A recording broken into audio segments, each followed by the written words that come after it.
Hello everyone, how are you doing? This is MD Tech here with another quick tutorial. In today's tutorial, I'm going to show you guys how to disable the built-in keyboard on your laptop on your Windows 10 or Windows 11 computer.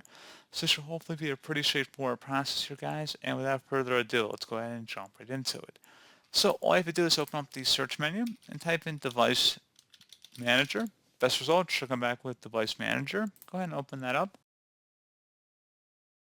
Expand the keyboard selection and then right-click on your keyboard device and select Properties. Select the Driver tab, and then assuming you have multiple keyboards on your computer, there should be an option then to disable the device, in which case you would go ahead and select that option.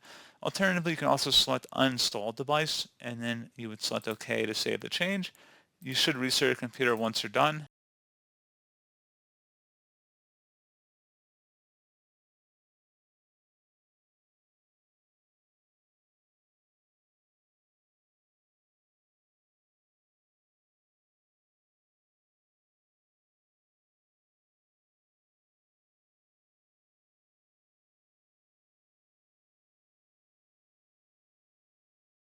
So there you go, guys. Hopefully it was a pretty straightforward process. And as always, thank you for watching. Do hope I was able to help you out. And I do look forward to catching you all in the next tutorial.